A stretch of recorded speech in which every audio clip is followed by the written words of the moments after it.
Hello, Mets fan here in the Philippines. And the Mets won. They won against the Nationals, Clay Holmes, a 1.75 ERA, 3-2 record.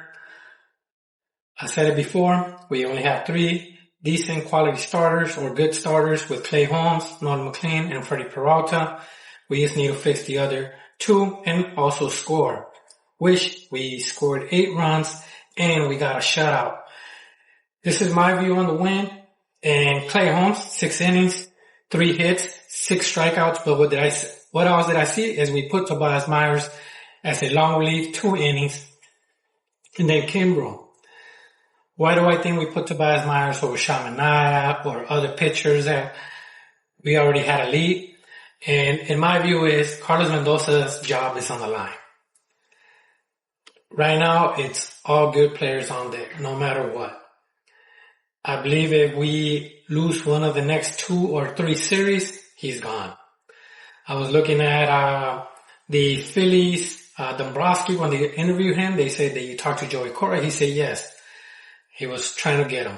I'm not sure how intense those talks were, but there's also, this is just Facebook and other talks that Joey Cora with the Mets, if anything happens. But for me, I like Beltran.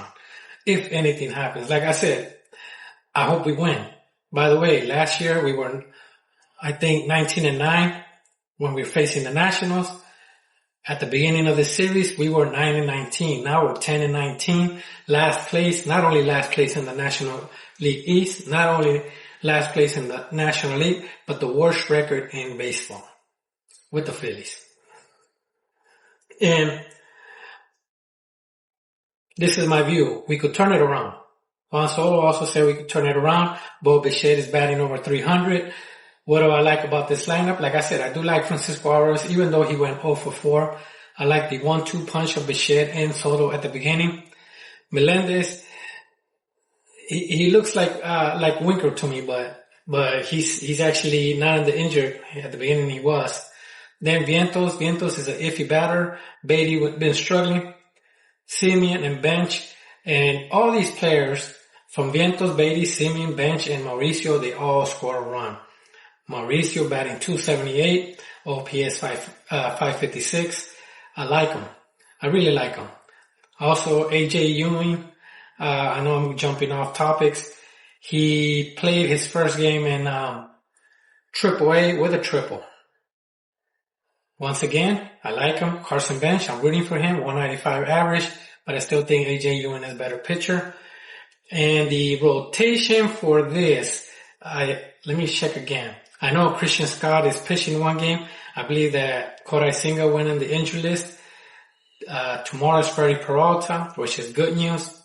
I don't know how we jumped around from Clay Holmes to Peralta, but hey, more power to us. 3.90 ERA, 1-3 record. We're not giving him that run support, but hopefully we do this time. And then right after that, Christian Scott, hopefully he don't walk a lot of players this time around. Other things that I saw on this game, I did watch the game, by the way. I watched Juan Soto's home run. Bichette, one thing about him, he hit that sacrifice fly, and most of his sacrifice or hits or he tries to aim to right field. He's one of the few right-handers that goes to right field. And sure enough, he got that run. He got 2 RBIs, the home run at the beginning, and another RBI with a walk. And that's very important how him and Juan Soto not only could change the game, but how they could direct the ball. And I like those things. Once again, the lineup, I liked it. I'll tell you what discrepancies or what. Melendez is iffy for me, but he's playing. We have to remember, Roberts was not in the lineup. I saw someone post on Facebook that AJ Ewing is better than Roberts. Well, he's in AAA, but I'm just saying what was said, that he's been struggling in the last 10 games.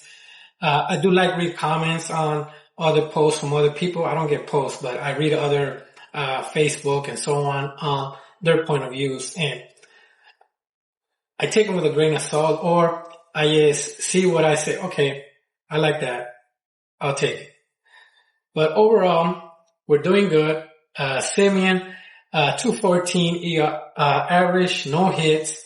He did get a walk. He did get an RBI and a run, and that's all that matters. I believe one of them was an error. That's what changed the whole game, the third baseman error. I believe Simeon was the one hitting at that point. And this is the type of things that a player needs so they could change the game. So now, on the pitching, like I said, Clay Holmes pitched, Tobias Myers, that means that he's not going to probably pitch the next 2 games. And Kimbrel. Kimbrel's good that we used him. I know a shutout would have been great, which we did get, but Kimbrel was a high risk at that point. I'm not getting that shutout, though. We didn't use one of our strong animals like Luke Weaver. Devin Williams needs to get that momentum going. Brassavon, other pitchers that we have, plus Shamanaya, that it's still good that what we have done. But that's all I got for this series. Let me just verify actually Peterson is pitching on tomorrow, and then Peralta, and right after that, when we head to Anaheim, it will be Christian Scott. So I got it wrong, and you have to remember I'm in the Philippines, so the dates are wrong. I just click, and next thing you know, it's another day. Because right now, this game, an example, I'm speaking right now, I make this video like around 11 p.m., but 11 p.m. on the 29th, and for me, it says that on the 29th, the game will be the Mets and Nationals on on the 29th, but my thing is saying that the score is 0-8 for today. Why? Because the game started at 7 a.m. for me over here, and right now we're at 11 p.m. So hopefully that makes sense. If I skip one day, it says what day, but if I skip the actual day, that is going to be next day for me in the Philippines, the 30th, it's going to show that Freddie Peralta is the pitcher. Hopefully that makes sense. Anyways, that's all I got. We have the 3 best pitchers pitching against the Nationals. I believe that Mendoza's job is safe for the next 3 days. Maybe not if they plan to just do things before they fly out. At the same time, it's risky because now with the Angels, we don't have our best pitchers for him. Thank you, and thank you for watching. Hope you like this video. Thanks.